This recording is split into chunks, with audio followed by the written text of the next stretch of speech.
Não, beleza então, gente, vamos começar aqui. Acho que dá para ver os slides, né? Bom, a aula de hoje então, a gente vai voltar a falar de modelos, tá?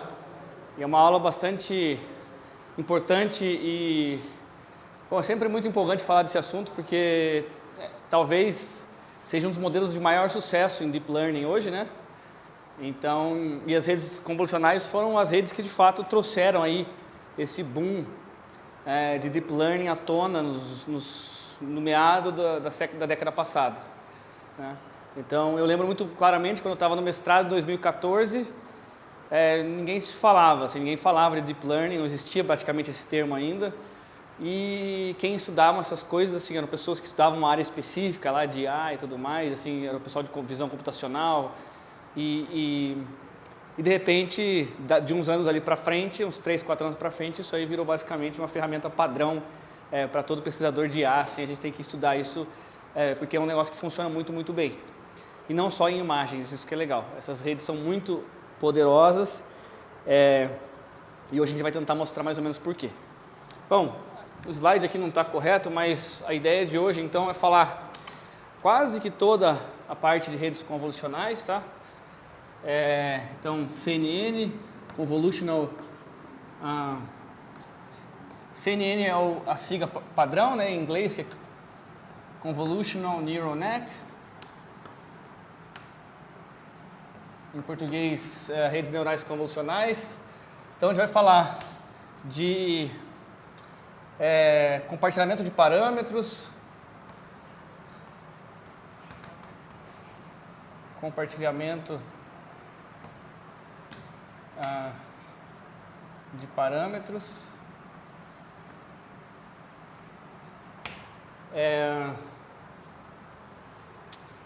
depois a gente vai falar de filtros de convolução,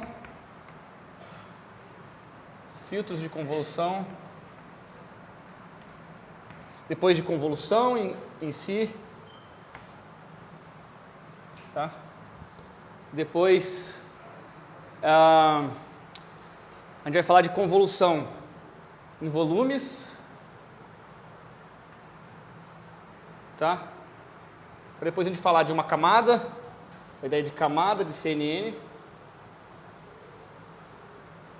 para daí a gente conseguir construir uma CNN completa. Então a ideia de hoje é falar desses tópicos aqui. E ainda vai faltar algumas coisas para cobrir CNN completamente, na verdade, né? O básico de CNN completamente, e para que vocês possam seguir aí sozinhos no futuro de vocês, sabendo todos os fundamentos que a gente usa para construir uma rede convolucional, tá? Mas essas coisas podem ser combinadas com N outras redes e outras camadas e tudo mais, então vocês vão ver por aí que várias aplicações de visão computacional vão usar uma CNN de uma maneira diferente. O que a gente vai cobrir aqui é só a base para que as coisas façam sentido lá na frente. Eu queria motivar CNNs com o seguinte problema, tá? Até agora a gente vem usando redes neurais completamente conectadas, ou MLPs, para processar imagens. E teoricamente não existe nenhum problema com isso. Mas na prática tem muitos. E o maior deles, ou alguns pelo menos, né?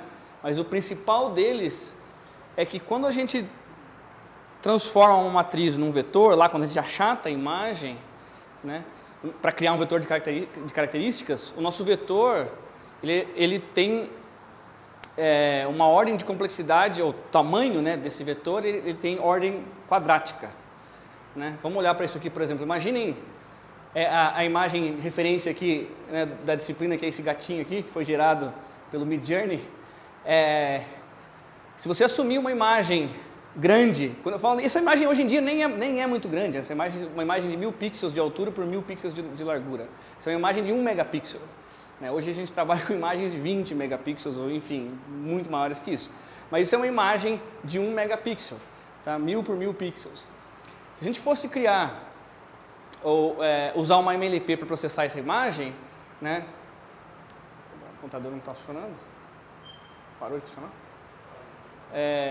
Se a gente fosse usar uma imagem dessa 1000 por 1000 para transformar em um vetor, a gente teria 3 milhões de características, né? Porque a gente tem 1000 vezes 1000 só de um canal da imagem, vezes 3 para os 3 canais, né? A gente teria 3 milhões de características. Tá?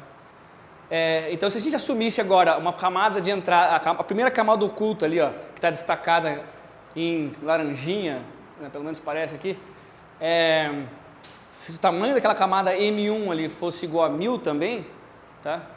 A gente teria uma matriz de pesos W1 de 1000 por 3 milhões, certo?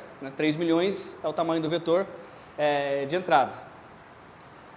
Isso daria 3 bilhões de parâmetros, tá? Só na primeira camada ali.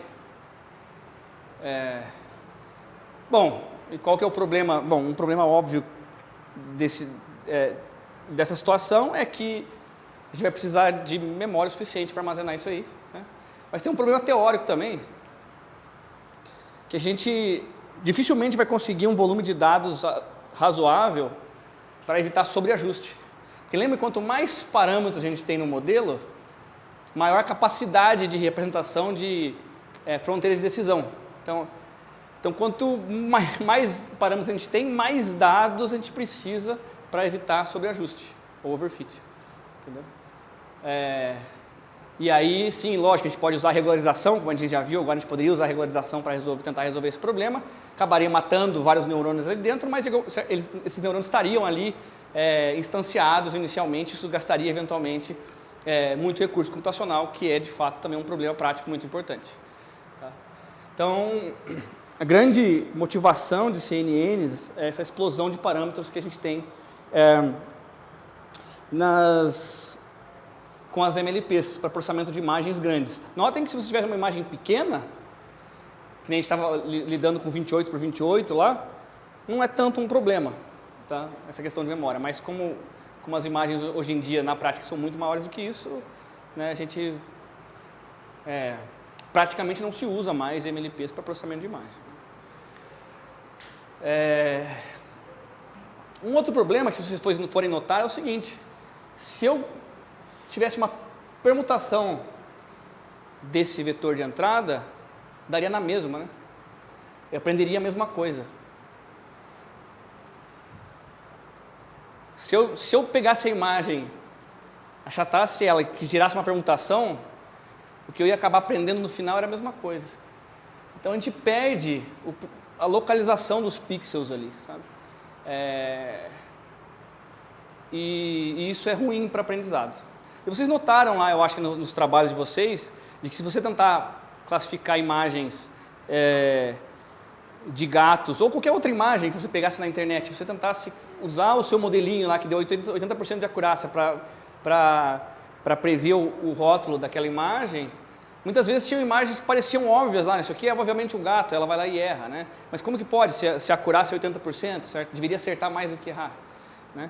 Tem várias razões para isso, né? Uma delas é essa, a outra é que a nossa base de teste é muito pequena, então aquela acurácia de 80% lá, ela não é muito representativa do mundo real, né? Ela é uma amostragem muito pequena, então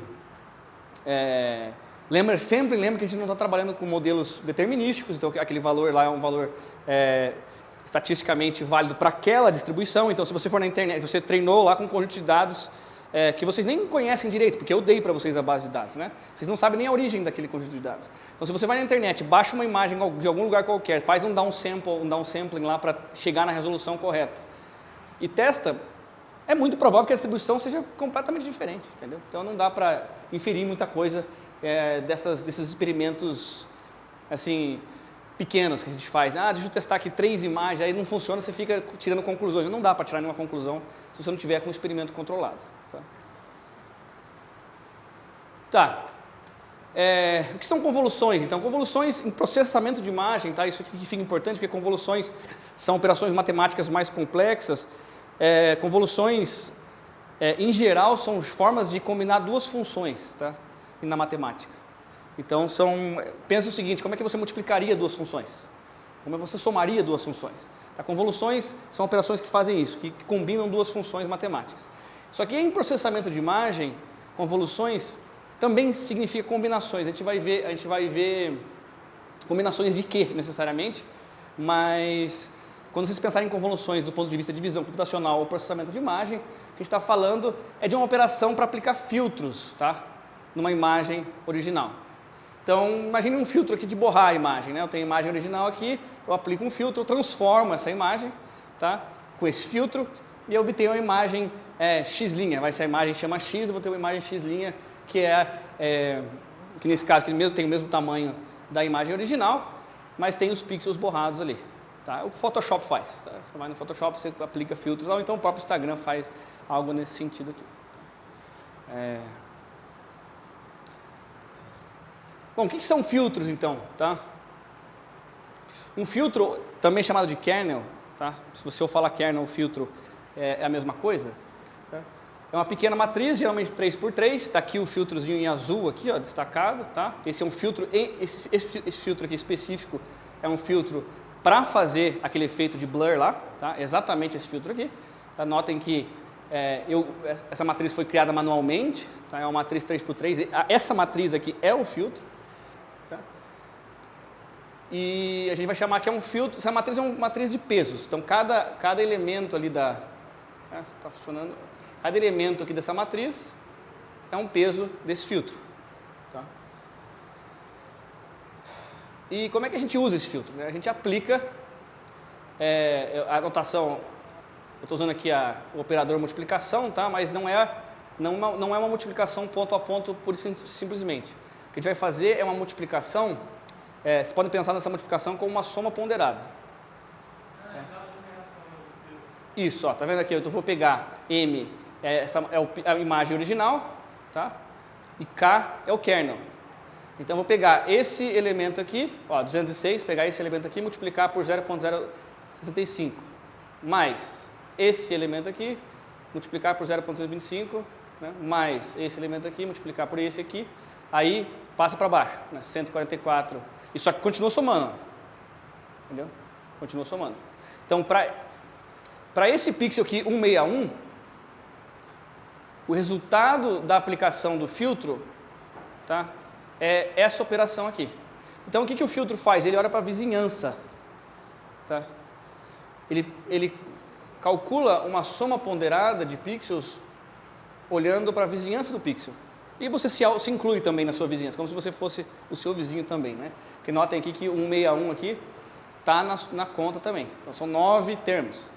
9 pesos, 9 pixels. Tá? Isso aqui, gente, não dá para ver ali, ó. Mas está transparente aqui uma bordinha, tem uma bordinha transparente, não sei se vocês conseguem notar. É porque eu estou fazendo essa operação aqui para um pixel só, tá? É para exemplificar como que um filtro é aplicado em um pixel. E aí o resultado dessa operação aqui dá um pixel de valor 178. Tá? Então é basicamente isso.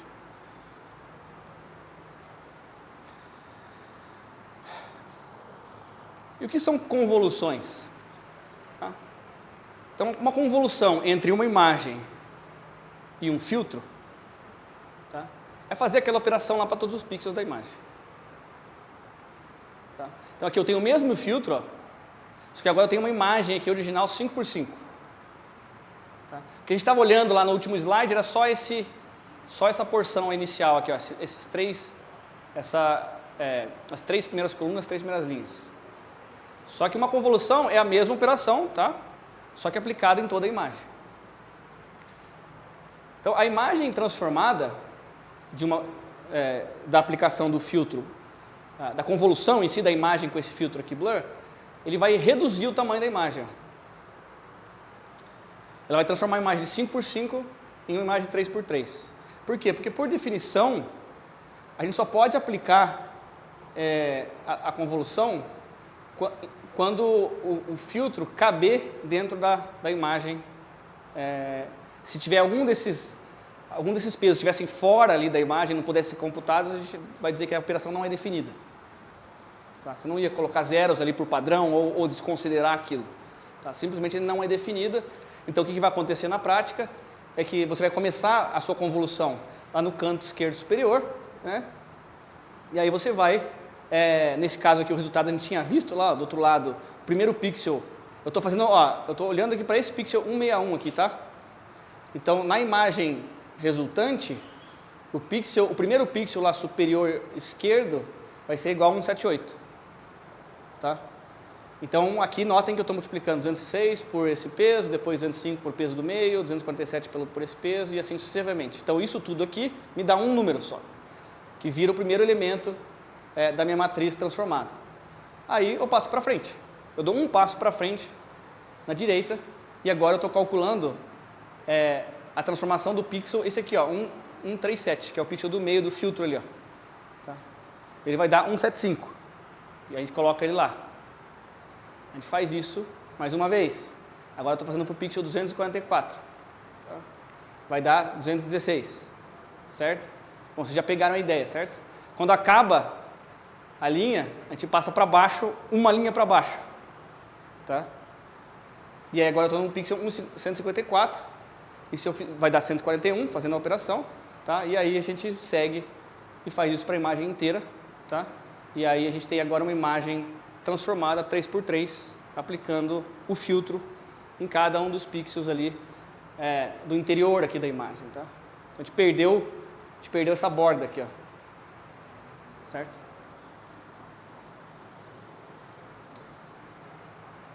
Tá claro? Beleza.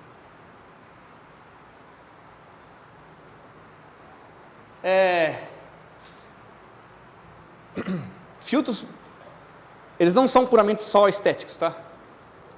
Eles podem nos ajudar muito com extração de características de imagens. Então, o processamento de imagens ou visão computacional, é muito comum a gente usar filtro para simplificar uma imagem ou, na verdade, destacar numa imagem aquilo que mais importa para a gente. Então, por exemplo, detecção de borda é um caso especial disso que eu estou falando. Né? O filtro de detecção de borda, o que ele faz? Ele pega essa imagem original e destaca para mim apenas as bordas da imagem. Tá? Aqui, por exemplo, ó, as orelhinhas do gato, né? Aqui os pelinhos e tudo mais, ali a silhueta dos prédios. Tá? E tudo que for de conteúdo interno acaba desaparecendo. Tá? Então, por que isso é bom? Pensem se eu fosse fazer um algoritmo clássico de processamento de imagem, eu removo da minha imagem tudo aquilo que eu acho que não importa para resolver um determinado problema. Então, por exemplo, se eu quero encontrar que tem um gato aqui nesse lugar e uns prédios ali, ou se eu quisesse detectar carros numa imagem, tá? Se eu tivesse uma simplificação onde destacasse apenas as silhuetas dos carros, talvez fosse mais fácil eu tentar agora resolver esse problema. E de uma outra maneira, também outra forma de pensar é que, como eu estou removendo conteúdos que são desnecessários para um determinado problema, tá? Notem que detecção de borda aqui é só um caso, tá? Mas o que é legal? O meu vetor de características lá fica mais simples, porque eu estou removendo vários pixels do meio aqui, está vendo que isso aqui fica tudo branco? Então eu estou removendo várias partes da imagem que não me interessam. E aí quando eu vou transformar essa imagem num vetor de características, pensando numa MLP agora, tá? Vamos voltar para a MLP. Se eu não tivesse redes convolucionais, imagina no passado, você podia pensar que isso era o caso, tá? O que você poderia fazer? Você poderia simplificar essa imagem para ter um vetor menor, mais compacto, com informações mais importantes, tá? Ou fazer um pré-processamento da imagem. Então, filtros, eles foram muitos e muitos anos estudados, e são até hoje estudados para esse tipo de processamento. E o que é legal? Que com filtros super simples, como por exemplo esse aqui, ó, que tem uns na primeira coluna, menos uns na coluna da direita, você consegue fazer detecção de borda vertical numa imagem. Tá? Então, se eu aplicar uma convolução agora aqui nessa imagem, eu vou ter as bordas verticais dessa imagem. E se eu aplicar esse filtro de baixo aqui, fazer uma convolução com esse filtro de baixo, eu vou ter as bordas horizontais. Tá? E é muito simples. Pensa, a gente faz uma operação que é basicamente uma soma ponderada, é super rápido de fazer isso aqui. Tá? Eu consigo simplificar minha imagem e eventualmente tornar meu problema mais fácil. E, além de tudo, você consegue estilizar imagens, isso para diversos objetivos. Né? Pode pensar desde jogos ou design gráfico, enfim, a gente usa isso o tempo todo na indústria criativa e isso possibilitou uma infinidade de aplicações, né? Deixa eu... Não, antes, vamos passar aqui mais um pouco. Queria mostrar um negócio para vocês.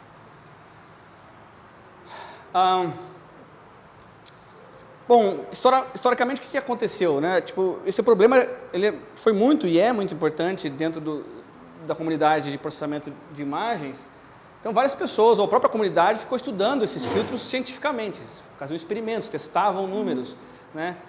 E bolavam esses filtros, escolhiam números ali que nos davam imagens com propriedades diferentes. Então, os kernels eram um objeto de estudo da comunidade. Tá? Tanto é que, por exemplo, não, está errado aqui, aqui faltou, aqui está errado, tá? Aqui tem que ser 2 e menos 2. Deixa eu corrigir.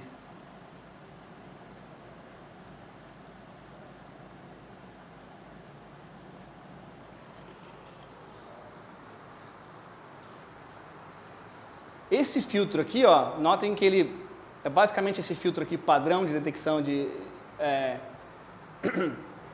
borda, mas ele coloca um 2 e um menos 2 aqui para dar mais peso para as áreas centrais da vizinhança.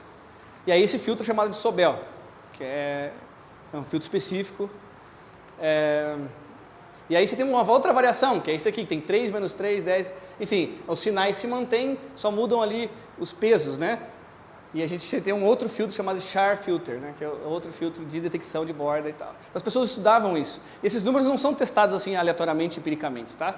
Só para vocês terem uma ideia, esse Sobel, o filtro Sobel, o que ele faz é aproximar o gradiente das áreas da imagem. Assim. Então, assim, quando eu falo que são estudados cientificamente, é porque esses filtros, esses números têm sentido teórico e prático, tá? Então não é que parece trivial assim você só ficar mudando os números e ver o que acontece, né? Mas o que eu queria mostrar para vocês fazer uma demonstração aqui. Deixa eu ver se eu acho, cadê? Aqui. Esse site aqui, deixa eu dar um zoom. Aqui tem uma demonstração de filtros que é muito legal. Que tem uma explicação, né, uma introdução do que a gente acabou de falar. E aqui tem uma imagem que você consegue visualizar qual o pixel que você tá na imagem ali, tá? Aí tem essa é uma imagem preto e branco, então você só tem um canal aqui, né? Essa matriz aqui é a própria imagem ali direita. E aqui você tem valores entre 0, vocês não estão conseguindo ver, mas são valores entre 0 e 255. Tá? E aí, aqui para baixo, ó, você consegue experimentar vários filtros diferentes. Aqui eu tenho o filtro 3x3, tá? E aqui eu seleciono, ó, se eu quiser fazer o blur da imagem, tá ali. Se eu quiser fazer Sobel, que eu mostrei ali, só que esse aqui, você tem o Sobel em várias direções, né? Tem bottom, left, right e top. São variações do Sobel. Esse aqui no caso é o vertical, é o horizontal, tá vendo? Que eu mostrei para vocês lá. Aí aqui, ó, você vai ver o resultado da aplicação do filtro. Deixa eu ver se consigo voltar um pouco para ficar mais fácil de ver. E aqui você tem as operações que são feitas mesmo lá, o destaque do... Vocês estão vendo a matrizinha vermelha lá no canto, lá, esquerdo superior da imagem que eu estou mexendo? Então ali está o filtro e aí no meio ali está a operação de fato, né? A conta ali que se faz da aplicação do kernel. Aí note que se eu sair para a esquerda aqui, eu vou sair, eu vou ter uma primeira coluna dos pesos ali vai estar fora, né? Daí ele vai dizer que está indefinido, ó, tá vendo? Uma interrogação ali. Tá? E aí aqui, por exemplo, nessa imagem você vê que ele colocou uma borda preta em volta. Para completar o que estava faltando, ele colocou uma borda preta ali. É que você pode estudar, né, os resultados de cada filtro aqui. Aqui é um Sobel, vocês não conseguem ler, mas, por exemplo, tem um aqui de Sharpen, né, que é para deixar a imagem mais pontuda, não sei se esse é o termo, mas aqui dá para você ver a imagem em alta resolução também, ó. Tem até um botãozinho para fazer isso com o vídeo, não sei se funciona. Isso não vai funcionar, não. Às vezes com a webcam. Mas aqui eu posso escolher imagem, se eu quiser, tá? Aqui tem uma imagem padrão, e aí ver o filtro sendo aplicado nessa imagem maior. Por exemplo, o blur aqui, ó, eu vejo a imagem borrada. Aqui ela está em baixa resolução, aqui é uma imagem de alta resolução, e aqui está o filtro mesmo, ó, os valores. Eu posso até mudar aqui, vocês podem brincar com os valores aqui, ó, para ver o que acontece. Tá? Enfim, se você aumentar muito vai estourar a imagem para branco, se abaixar, olha lá, vai ficar escuro. Tá? Enfim, aqui é um bom lugar para você dar uma estudada em kernels e entender como eles funcionam, por que esses valores são configurados desse jeito, qual que são os resultados que a gente obtém com esses pesos. Tá? Bom, era basicamente isso que eu queria mostrar desse site.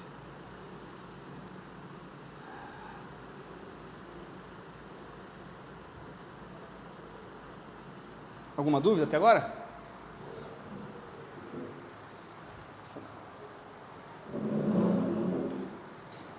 O que redes convolucionais fazem? Tá? Ao invés da gente ficar bolando esses filtros na mão, por que não aprender os filtros? Entendeu? Então, uma rede convolucional basicamente aprende um conjunto variado de kernels ou filtros para resolver um determinado problema. Então, antigamente, o que se fazia? Eu tentava bolar um filtro de detecção de borda para me ajudar, por exemplo, num problema de detecção, por exemplo, reconhecimento de pedestre em imagem. Ou então, imagine os radares aí, radares de velocidade nas estradas. Né? Em algum momento, quando você tira uma foto daquele radar, se você quiser multar a pessoa automaticamente, você tem que encontrar onde está a placa do carro e depois fazer um OCR ali, que é detectar quais são as letras daquela placa. Tá? E aí, pela placa, você reconhece o dono do carro e consegue mandar uma multa automatizada. Então, um dos motivos das placas serem padronizadas também facilita, né? Não que as placas são padronizadas por causa disso, perdão, mas o fato das placas terem um padrão específico ajuda bastante nesse tipo de problema. Tá? Mas eu não sei exatamente qual tecnologia que é usada hoje em dia, mas por muitos anos existia um algoritmo clássico lá de visão computacional, e até onde eu já conversei com pessoas sobre isso, também não tenho certeza, era um processo semi-automatizado. Tá? Eles não o algoritmo eles não te multavam automaticamente, mas eles obtinham como resultado, eles tinham uma classificação automática, e aí isso ajudava na triagem de a hora de encontrar o dono, eles já tinham, assim, agilizava o processo. Né? Se você tivesse uma taxa de acerto, sei lá, de 85%, muitas vezes ia estar certo mesmo, só batia para ver se estava certo, se existia aquela entrada, se o carro era o carro realmente, né, a descrição do carro que está lá no documento do carro é de fato a descrição da imagem, sei lá, Gol Prata 98, você vai ver lá, está a imagem, é um Gol Prata 98, placa tal, você fala, beleza, tá, é isso mesmo, pode mandar, entendeu? Então já ajuda bastante. Mas então, ao invés de fazer todo esse procedimento de simplificar a imagem, depois tentar bolar um algoritmo específico naquele tipo de imagem, não, vamos fazer uma coisa ponto a ponto, de fim a fim. Assim, a gente pega a imagem original, crua, e aprende um filtro que nos ajuda a resolver esse problema.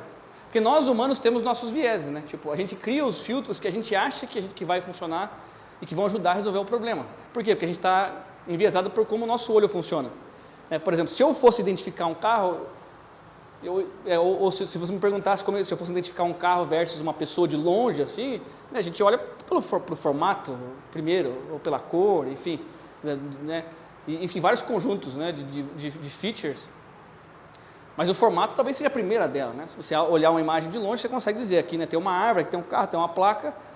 Você olha mais ou menos para o formato. É até difícil descrever como a gente faz isso, mas por intuição o formato é muito importante, então desenvolveu-se lá, não, vamos fazer uma hipótese aqui de que de fato só de detectar a borda funciona. Então as redes convolucionais não. A gente simplesmente ignora o que a gente sabe e fala, vamos tentar aprender um filtro a partir de dados. A gente define uma função de erro e aí a gente usa o gradiente descendente, e os filtros que saírem lá podem ser filtros completamente contraintuitivos, inclusive. Eles podem ser coisas que a gente nem sabe explicar o porquê que aquele filtro de fato funciona. Mas pelo menos o que é legal de imagem é que uma vez que a gente treina uma rede e obtém um conjunto de filtros, a gente consegue visualizar o que a rede aprendeu. Porque a gente consegue aplicar o filtro igual a gente aplicou lá numa imagem qualquer e ver o que está saindo dali, entendeu? Igual no site ali, a gente pode pegar o filtro, plugar lá e ver a imagem de saída. Ver se ela faz algum sentido do ponto de vista humano, né? Ficou claro? Beleza. Então aqui, o que a gente vai fazer são operações de convolução com uma matriz de pesos. E essa matriz de pesos, agora, né? Nesse caso aqui, uma matriz de peso vai representar um filtro para a gente. Tá? Vocês já podem imaginar como é que isso vai ser construído. A gente tem uma matriz W, como a gente tinha antigamente, só que agora essa matriz tem que ser controlada para representar um filtro. A gente vai ver isso daqui para frente. Como a gente já falou, né, convoluções elas reduzem o tamanho da imagem e isso tem alguns problemas. Tá? Primeira coisa, se você aplica convoluções várias vezes, você vai ficar cada vez mais reduzindo o tamanho dessa imagem. Então, por exemplo, aqui a gente tinha imagem 5x5 e aí a gente tem agora uma imagem transformada 3x3. Se a gente aplicasse mais uma transformação, né, eventualmente ela ia ficar 1x1, ia ficar um pixel lá só. Entendeu? Isso é um problema. Mas imaginando agora, já pensando, imaginando várias camadas de convolução, né, numa rede com múltiplas camadas, isso é um problema para a gente. Tá? Outro problema que está destacado aqui, bom, eram para ter animaçõezinhas aqui, mas eu não tive tempo ainda de criar elas. Se tiver um filtro 3x3, tá? Olhem para esse canto verde, o canto que está destacado em verde, aquele pixelzinho aqui, ó, 206, o primeiro pixel ali. Os pixels que estão nos cantos, eles são menos compartilhados nas convoluções, na convolução em si. Então, conforme eu vou percorrendo essa imagem, esse pixel 206, ele vai aparecer em menos operações de convolução. Enquanto que os do meio, o 75 aqui, por exemplo, ó, ele vai aparecer nessa convolução aqui, vai aparecer nessa convolução aqui, vai aparecer nessa convolução aqui e em várias outras. O pixel do meio é o que mais aparece nas convoluções. Qual que é a intuição disso? A questão é que esse pixel aqui acaba sendo muito mais importante na hora que você vai, por exemplo, classificar uma imagem como gato ou não. Então isso é ruim. Tá? A gente gostaria de ter uma distribuição uniforme assim, de importância, né, para os pixels, porque a gente não sabe qual imagem a gente está tratando. Pode ser que o canto da imagem seja muito importante para detectar aquele objeto. E se esse for o caso, a gente estaria dificultando para a rede ao fazer uma convolução desse tipo aqui. Tá? A regra geral, a fórmula geral para encontrar o tamanho da imagem transformada a partir da convolução de uma imagem n por n, vamos pensar numa imagem quadrada, n por n, por um filtro de tamanho f por f, é exatamente esse aqui, ó, n menos f mais 1. Aí do outro lado, como é quadrado, vai ser igual. Tá? Então, para esse exemplo aqui, acende a luz rapidinho, hein? Vou fazer do lado de lá, porque fica mais fácil o pessoal ali ver. N pra gente ali é 5, né? F é 3, certo? E aí, a fórmula que eu propus é N menos F mais 1. 5 menos 3 mais 1. 2 mais 1 igual a 3, certo? Então, eu tenho uma imagem transformada 3 por 3. Pode pagar. Então, essa aqui é a formulazinha para encontrar o tamanho resultante. Qual que é a solução para esse problema? A solução é fazer um preenchimento na imagem antes de realizar a operação. Que é mais comum a gente ver isso aqui, vocês vão ver no PyTorch, se vocês estiverem procurando por isso aqui, usem o termo padding, tá? Que é muito improvável que vocês achem, a não ser que, não sei se o PyTorch tem documentação traduzida para português, provável que tenha, não tenho ideia, mas se tiver, eu não sei se eles traduzem com preenchimento lá, então é bom sempre ter os termos em inglês, e gente, Só uma coisa que, não sei se vocês já pararam para pensar, mas esses assuntos aqui ainda não são tão recentes assim que ainda não deu tempo de criar um livro-texto padrão e passar um tempo suficiente para que esses termos convergissem para uma coisa só, sabe? Na literatura brasileira, por exemplo. O que acontece quando a gente estuda matemática, por exemplo, é que já tem muitos e muitos e muitos anos que as pessoas estudaram esse termo e chegaram num consenso de que, sei lá, um termo tal deveria ser traduzido para essa forma. Tá? Mas Deep Learning, até a gente, é um negócio que não tem um livro-texto padrão, a comunidade não encontrou ainda, e nos próprios congressos as pessoas acabam usando os termos em inglês. Tá? Então vai demorar um tempo ainda para que esses termos se encontrem na comunidade com nomes específicos. E tem gente que é muito preocupada com essas coisas e discute e tudo mais, acho que está certo um versus o outro. Tá? Então a gente vai chegar lá eventualmente, mas ainda não tem um consenso assim, né, dos termos. Bom, então a ideia é bastante simples, basta a gente adicionar uma borda aqui, ó, que está destacada em laranja, antes de fazer a convolução.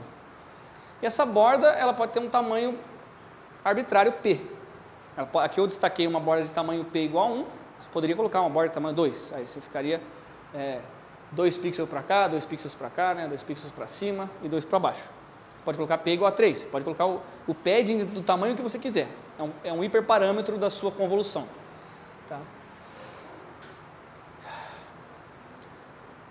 Bom, aí notem o seguinte, ó, que agora eu mantive o filtro 3x3, a imagem original é a mesma, está aqui a imagem original, só que agora com padding, ela passa a ter tamanho 5x5.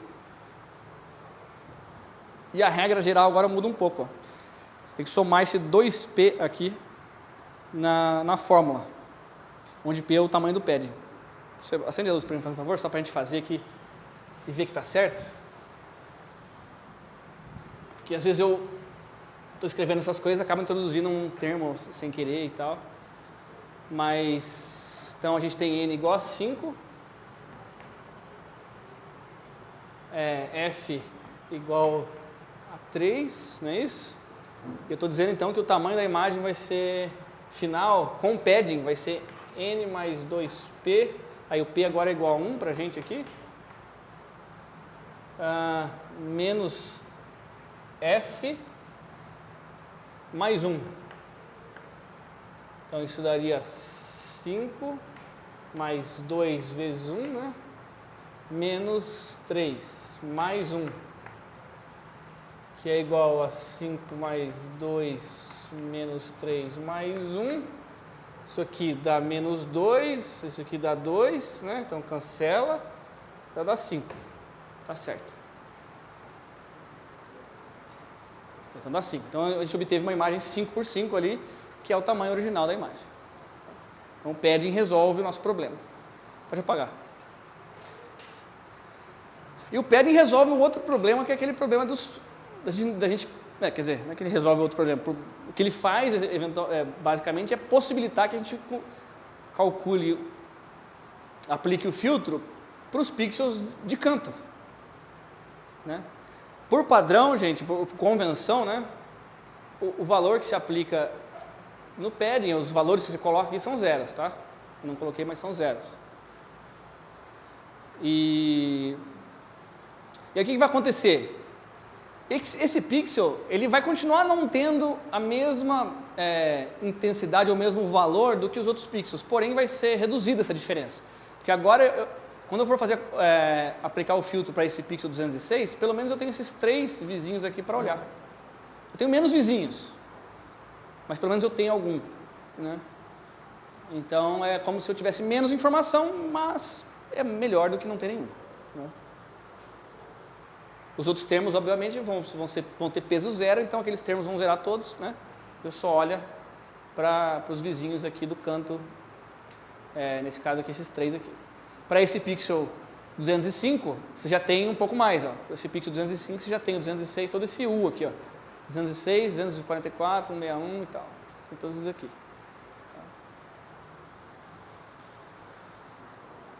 Ok? Tudo certo?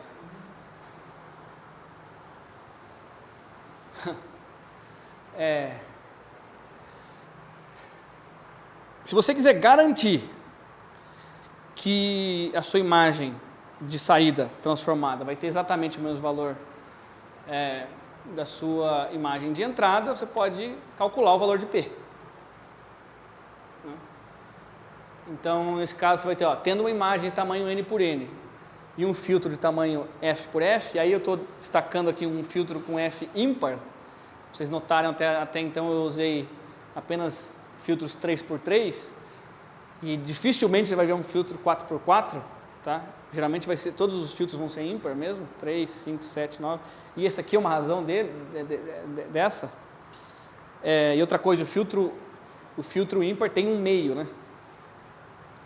Filtro de tamanho par não tem um meio, não tem um pixel do meio. Então, por isso também o valor ímpar. E aí a continha que se faz é essa. Tá? O que eu vou resolver essa equação aqui? Que eu quero que esse termo aqui seja igual a N, que é o tamanho da entrada. Né?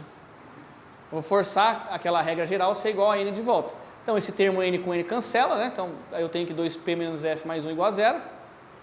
Aí, passando menos F mais 1 para lá, eu tenho esse resultado aqui. Aí, dividindo tudo por 2, tenho P igual a F menos 1 dividido por 2. Isso aí tem que estar certo, né? P F menos 1 sobre 2. Se o F for 3,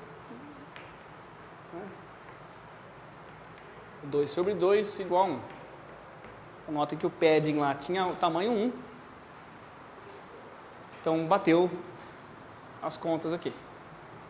Então, essa é a fórmula que você usa para encontrar um tamanho de padding em função do seu filtro F. Porque notem que o filtro não precisa necessariamente ter tamanho 3x3. Ele pode ser outro valor ímpar. Faz sentido um filtro 1x1? Pergunta de teste aí. Não, né? Porque filtro 1x1, você vai estar aplicando um escalar, uma multiplicação por escalar, né? Só isso. Pode ser um filtro de cor, por exemplo. Oi? Pode ser um filtro de cor. Bom, pode. Pode, mas aí você perde a vizinhança, né? Você perde completamente a ideia da vizinhança. Oi? Vai ser equivalente a uma rede... é uma multiplicação por um escalar, exatamente. Tem um peso... Mas o que é interessante é que você o máximo que você vai conseguir fazer é isso, é trocar a cor da imagem. Você não vai conseguir fazer nenhum outro tipo de efeito a não ser trocar a cor. Enfim, intensidades dos 3 canais. Você pode controlar com o escalar, como se tivesse um sliderzinho que vai multiplicando os pixels e todos eles pelo mesmo valor. Né? Então, teoricamente pode ser definido. Pode, é uma operação definida, válida. Ela funciona, não quebra, mas do ponto de vista semântico, assim, de filtro, talvez não faça tanto sentido. Né? Pode ser que tenha algum lugar que usa-se essa denominação de convolução para filtros 1:1, mas eu nunca vi. Então, se vocês encontrarem, não fiquem bravos comigo, eu só não conhecia.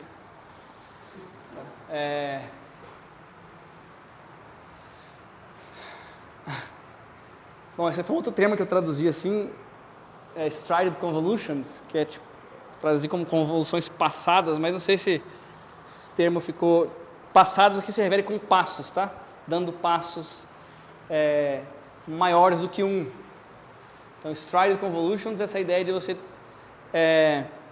aplicar o seu filtro dando passos maior do que 1 na hora que você for passar para o próximo pixel.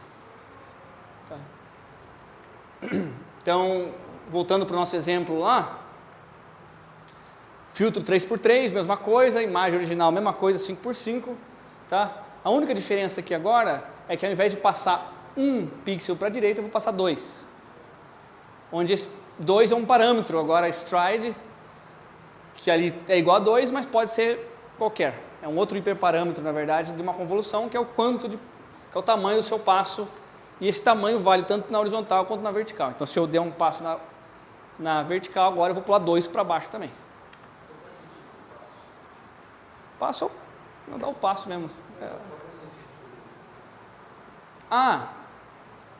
Bom, primeiro que é controlar aonde o seu filtro vai ser aplicado, né? Com qual frequência de pixel. Então você consegue obter compartilhamentos de pesos diferentes, mais ou menos dependendo da sua intenção, do seu problema. Então é uma flexibilização da convolução, na verdade.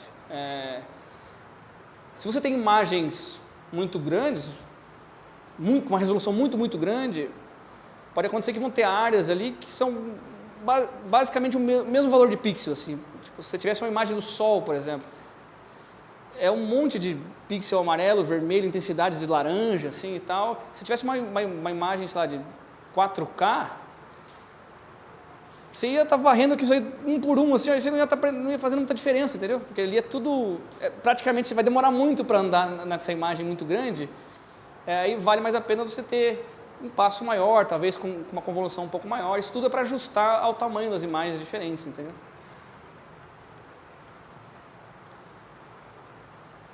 E aí, terminando aqui, então, você teria um passo de 2 para o final.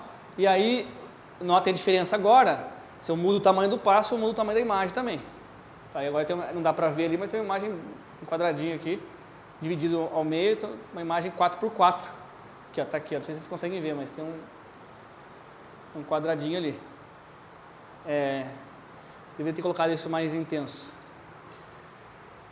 Bom, então a gente tem 2 hiperparâmetros para convolução, que é o P, tá? O padding, que é quanto que eu tamanho de borda da minha imagem que eu acrescento, e o S, que é o tamanho do pulo, ou stride, é o tamanho do meu stride. E aí a regra geral aqui muda para você calcular o tamanho final da imagem, mas é talvez mais intuitivo agora entender o que está acontecendo aqui. O termo de cima do numerador aqui é exatamente o mesmo que a gente tinha sem o stride. Como agora a gente está dando passos maiores, a gente divide pelo stride. A gente vai dando um passo um pouco maior, a gente divide pelo tamanho dele. Tá? Se o stride fosse 1, que é o padrão, eu tenho exatamente o mesmo resultado. Mas se for 2, agora eu vou dividir aquele termo por 2 ali. E aí, se esse número aqui não... ficou faltando aqui, formalmente ficou faltando tirar o chão disso aqui. Porque se esse número aqui ele não der o número inteiro, você arredonda para baixo. Sempre. Senão não vai dar certo. Então aqui você tira o floor aqui, desses 2 termos. O mais 1 está fora da fração ali, né?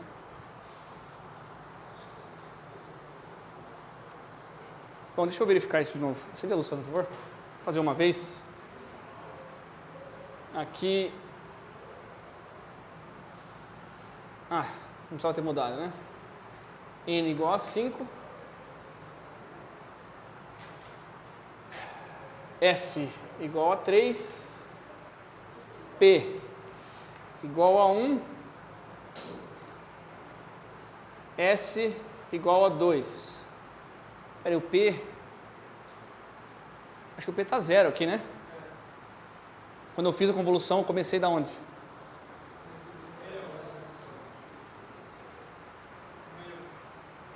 Então está 0 o P aqui.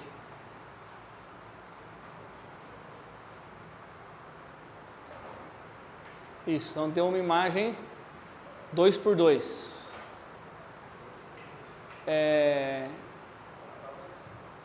O que mais que falta? Nada, né?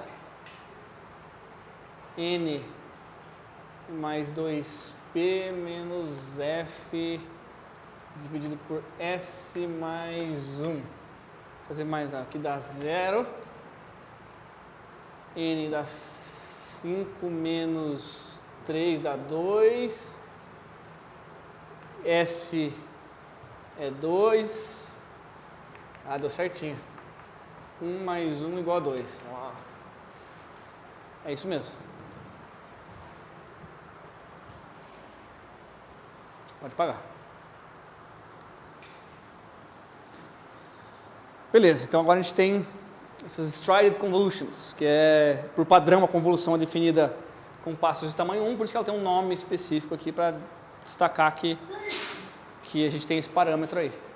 Oi? Saúde. Tá, até agora a gente vem fazendo convoluções em imagens preto e branco, né? E como é que vocês acham que a gente faz uma convolução numa imagem em volume, numa imagem com 3 canais? Oi? Não entendi. Para cada uma? Primeira coisa que eu dei a dica aqui é que o filtro vai ter que ter 3 canais também. Tá? Então o filtro não é mais só um filtro 3x3 como a gente tinha antigamente. Então o número de canais aqui tem que ser exatamente igual para o filtro e para a imagem. Só que notem o seguinte, gente, esses filtros que são, os valores são diferentes, tá? Não é uma cópia lá, esse segundo não é uma cópia desse, nem é uma cópia desse. Então aqui, quantos parâmetros eu tenho? 27 parâmetros, certo? São os 27 valores diferentes que eu vou aprender. Não são 9 não, tá? Porque 3 vezes 3 vezes 3 é 27, 3 vezes 9 é 27, né? Então isso é importante. E a imagem original agora ela continua sendo 5x5, mas agora ela tem 3 canais, vermelho, verde e azul. Tá? Olha que legal, como que a gente aplica... E agora, tá, tudo bem, a pergunta que eu tenho agora é a seguinte, como que a gente aplica esse filtro aqui? Cada canal de imagem, cada canal de filtro em cada canal de imagem. Esse elemento aqui com o vermelhinho, né? Esse aqui com o verde, esse lá de trás com o azul, depois aqui de novo respectivamente, né? Bom, primeiro que os canais têm que ser iguais, mas é exatamente isso. A gente visualiza isso como um cubo ali movendo. Só que olha que legal, essa multiplicação é uma aplicação do filtro. Então o que vai acontecer? A imagem transformada vai ter um canal resultante só. Porque se eu pegar esses 27 números aqui, multiplicar por esses 27 respectivos números e somar todos eles, dá um número resultante. Eu estou multiplicando esse por esse, depois esse lá de trás por esse, depois esse por esse, mais esse por esse, mais esse por esse, mais esse por esse, mais... É tudo mais, é um monte de mais. No fundo, é uma soma de 27 termos, cada um com o seu próprio peso. Então, essa somatória vai dar um número só, que vai colocar aqui. Tá? Isso é bastante importante. Tá? Então, a gente está perdendo... A gente tem um filtro com profundidade, mas a gente perde a profundidade quando a gente aplica essa convolução com esse filtro. Mas a ideia segue a mesma. Eu movo o cubo agora para a direita, faço a convolução para agora desse mesmo filtro com esses pixels aqui, vou ter mais um número aqui, ó, no segundo elemento da matriz, da imagem. Estou na linha, né? Estou caminhando na linha aqui dessa imagem aqui, ó. Aí faço isso para a direita de novo, agora tenho o terceiro elemento da imagem, tá? E faço isso assim como eu fiz para a versão preto e branco, tá? Aí é a mesma coisa aqui. E aí isso vai me dar a imagem 3x3.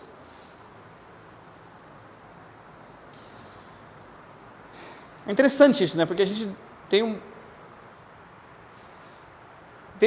uma coisa benéfica aqui que é eu tenho uma capacidade de simplificar a minha imagem, né? Eu transformo uma imagem colorida numa imagem preto e branco. Então, de certa forma, eu estou compactando aqui esses pixels em uma imagem bem menor, com algumas informações que me importam. Tá? Do ponto de vista por exemplo, artístico, né? Talvez já não faça tanto mais sentido. Não sei, pode ser que alguém use esses filtros assim. Mas do ponto de vista de aprendizado, isso faz bastante sentido. O que é legal? A gente pode aprender mais de um filtro para a mesma imagem. Tá? Então, se eu tinha aquele filtro 1 lá, amarelo, e vamos voltar para o problema lá de detecção de borda, que eu tinha um filtro vertical e um filtro horizontal. Se eu quisesse aprender aqueles filtros, exatamente aqueles filtros lá, tá? Eu poderia definir um conjunto de pesos para definir um filtro 1, um conjunto de pesos para um filtro 2, por exemplo, que eu espero aprender, né, esses dois filtros vertical e horizontal. Tá? E aí o que eu faço? Lembrem que essa operação aqui me dá uma imagem 3x3. Agora, essa operação aqui vai me dar uma outra imagem 3x3.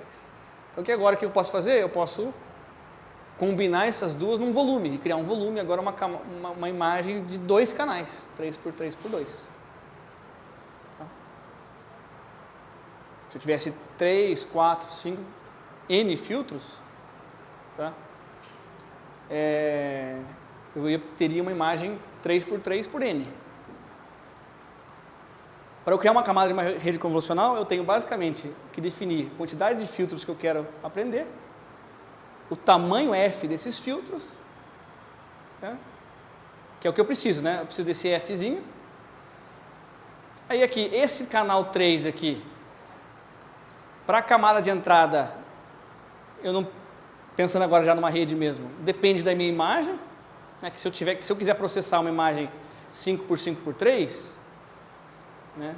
Ou vamos voltar lá para o nosso problema de megapixels. Se eu tivesse uma imagem 1000x1000x3, se é aquela imagem original nossa lá, né? O filtro continuaria aqui 3. Aqui é obrigatório ser 3 porque tem que bater, que tem que ser igual. Aqui também seria 3. O tamanho F do filtro é um hiperparâmetro da rede, então a gente escolhe. A gente pode escolher o F3, F5, o tamanho do filtro que a gente quer aprender, cabe a nós decidir. Tá? E a quantidade de filtros que eu quero aprender também. A quantidade de filtros que eu quero aprender é equivalente ao número de neurônios de uma camada. Tá? Cada neurônio não aprendia lá uma certa funçãozinha, uma transformação específica. Tá? Então aqui a gente está fazendo a mesma coisa. E para criar de fato uma rede neural com essas ideias de filtros e convoluções, basta então, a única coisa que falta de fazer é aplicar uma ReLU aqui, ou uma função de ativação. Depois que a gente faz a operação aqui de aplicar o filtro, a gente obtém um número, um só. Né? Aqui, ó, esse número aqui. Depois, quer dizer, aí quando eu faço a convolução completa, eu tenho essa matrizinha 3x3. Para esse aqui, para esse caminho. Aí basta o quê? Eu somar um bias nessa matriz, e aqui é o mesmo, aqui é um escalar só, tá? Nesse caso aqui eu estou somando, não é um vetor nem nada assim, estou somando o mesmo elemento, o mesmo número em todos os elementos aqui. Depois eu calculo a ReLU dessa matriz. Entendeu? Que é também uma aplicação da ReLU ponto a ponto aqui, para cada elemento ali. Tá? Isso vai ser equivalente a dar o ReLU W mais B, é a mesma coisa, só que para cada termo aqui. Isso, aí isso vira a entrada da próxima camada. Aí essa combinação, peraí, que a gente tem que fazer agora para o outro filtro. Agora a gente tem o quê? Quantos pesos a gente tem aqui? A gente tem 27 aqui, mais 27 aqui. Né? E aí quando a gente multiplica, faz essa convolução, depois essa convolução, a gente tem primeiro essa imagem, depois essa imagem. Então a gente aplica a ReLU mais o viés aqui tinha que ser B2, tá? Então aqui a gente tem 27, mais 27 dá quanto isso? 40, 54, né? Mais 2. 56 pesos para uma camada. E aí agora basta a gente concatenar isso para criar uma rede.